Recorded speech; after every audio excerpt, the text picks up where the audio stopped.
that it is time that world governments officially acknowledge kind, and some are here for selfish purposes.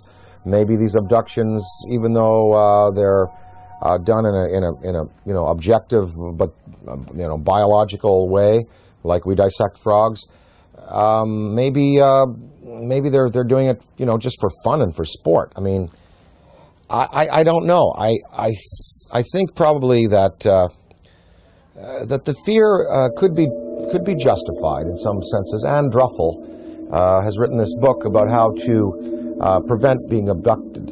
And we really think, even if benevolent species coming to this planet and taking a man and a woman and taking ova out of a woman and sperm out of a man, that's tremendously invasive and very traumatic for the human beings. So even if the motives are good, these actions are as violent as anyone we're capable of on the planet. I think that a certain amount of fear is justified. If you look at Day the Earth Stood Still, the first thing that happens is the army is assembled and guns are shot at these beings and at the ship.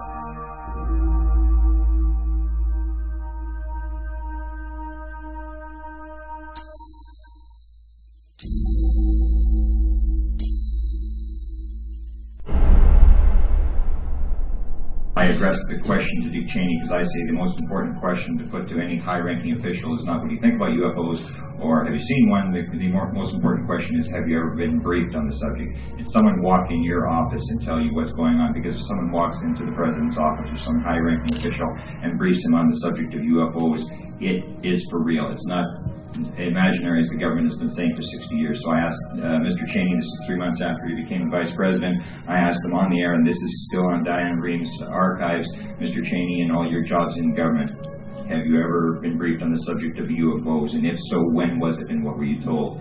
And Mr. Cheney said, if I had been briefed on that subject, it probably would have been classified and I wouldn't be talking about it. January 22nd, 1997, I noticed 3 amber orbs now at a distance far west on the horizon. And I'm thinking, wait a minute, even though they're in a line formation, they were amber, they were in a formation, they were hovering for minutes. And as I'm pointing like this, they reappear in the same spot. And I thought, I have to get a picture of this. And I ran upstairs, I grabbed my 35mm, get out onto the balcony. As I'm ready to shoot the 3 bottom orbs, suddenly 6 amber orbs in a row, totally equidistant from each other, massive span across, pop up. On March 13, 1997, over 10,000 Arizona residents witnessed the single most spectacular UFO sighting in the 20th century. Headlines surged the nation, and Arizona residents demanded answers from military and state officials. A mile-wide UFO was seen from as far north as Flagstaff, Arizona, and then the giant triangular UFO hovered above the great city of Phoenix, Arizona, where Dr. Lynn Ketai shot this amazing videotape.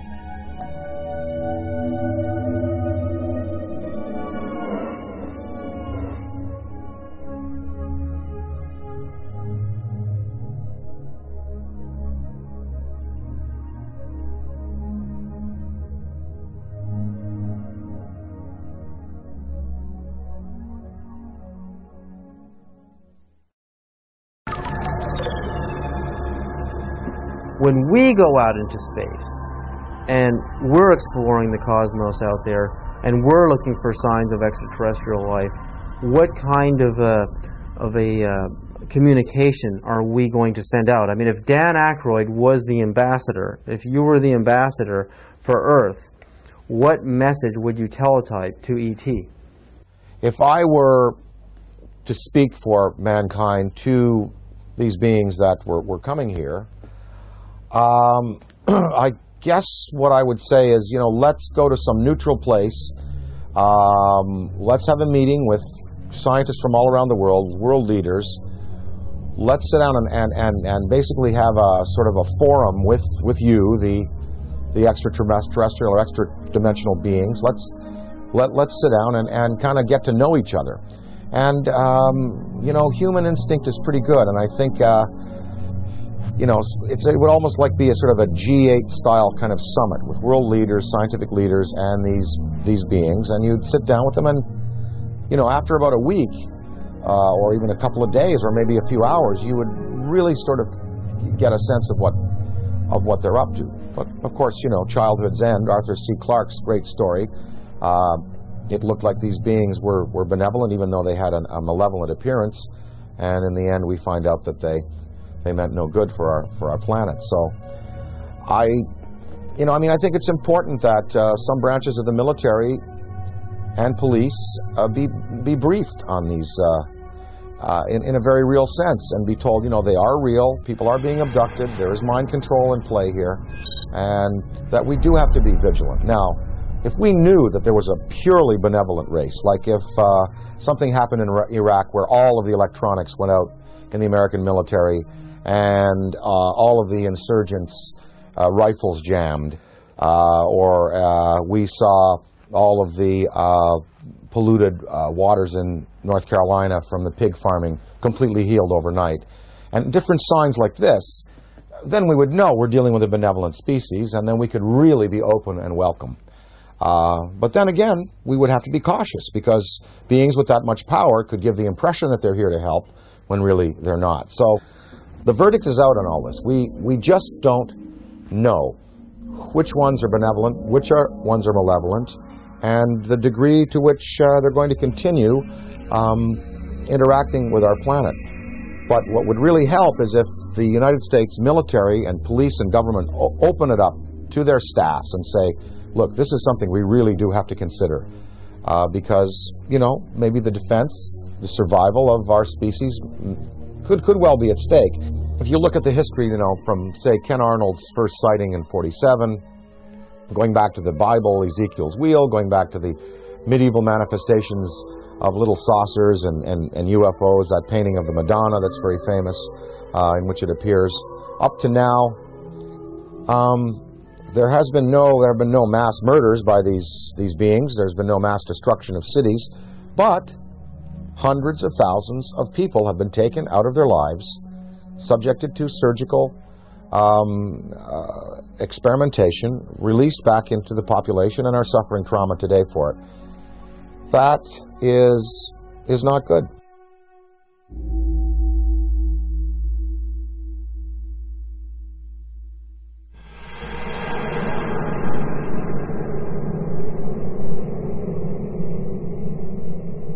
The idea, I mean, like in the movie Close Encounters of the Third Kind, the meeting on the dark side of the moon in Devil's Tower, Wyoming, I mean, it seems like the logical thing to do. I mean, we have a communication, a teletype message, we have a place, a location, and a time, and we isolate it from the public until we know it's safe. I mean, we check each other out. I mean, this seems like the most logical thing to do, you know, even rather than meeting on the White House lawn. I mean, this is the way we would like it to happen. But that doesn't seem to be the way it's really happening. I mean, these extraterrestrials don't seem to be so interested in doing things politically the way we do things on Earth. They're picking certain individuals to contact.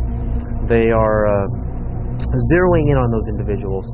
But now, I mean, there are so many sightings going on all over the planet. I mean, it's just amazing. I mean, Iran, Turkey, Mexico, Venice, California, Sonora, California, Texas, Death Valley. I mean, the reports are coming in every other day now. It seems like we're heading towards an omega point. I mean, what is about to happen? I mean, is this all just a coincidence that more and more people have video cameras, or do you really think, you know, there's a major unprecedented communication that is about to happen between our extraterrestrial visitors and humanity? Or again, is it the video camera question? More camcorders? There are definitely more video cameras out there, and definitely more sightings, and definitely more credible witnesses.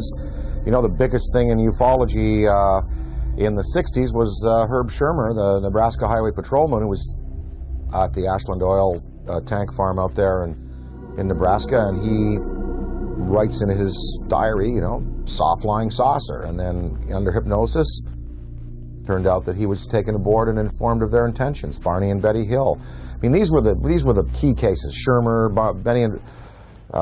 Barney and Betty Hill, the Pascagoula incident, Travis Walton.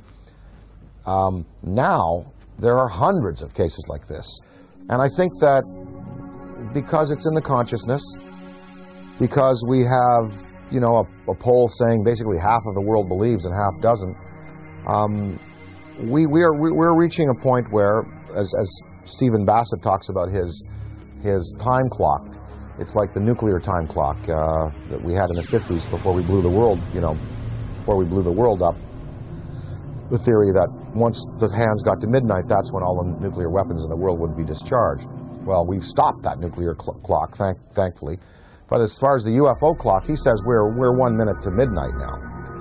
Meaning that in a minute to midnight, something really, really spectacular is going to happen. Now, whether that's a mass appearance, whether that is, come over to the Yankee Stadium during a game, I think possibly the next, maybe even in the next 5 years, we're going to have occasions like the one I experienced in upstate New York in the mid-'80s when I woke up in the middle of the night and I said to my wife, they're calling me, I want to go outside, they want me to come outside and see. He said, who? Something outside wants me to come out and say, oh, just go back to bed. I went back to bed, but in the next day in the media, in newspapers, in radio, all over upstate New York and Ontario and Quebec and Vermont, people spoke about this urge they had to go out of their houses at 3 in the morning and look up into the sky. And 12,000 people shared this urge, and they went out, and it was a big, big news story. And of course the Air Force said that a Chinese rocket had exploded over New York State, and what people saw was a massive, miles-high pink spiral in the sky above the Great Lakes. In Hull, Quebec, Canada, a few years afterwards, there was a story of several hundred people, almost 1,000 people, in this community, Gatineau, north of Hull, Quebec, Canada, in the Quebec province, sharing this urge to come outside and look up into the sky, and they also saw an apparition. So there are going to be more of these mass sightings. And, the day that 1 million people in Idaho at a rock concert or something see it, that is when you're going to really get the conventional military and police sitting down to say, well, it's time to throw the Brookings Institution report out and lay it open to the people and let the people decide, what must be done in conference with our state leaders.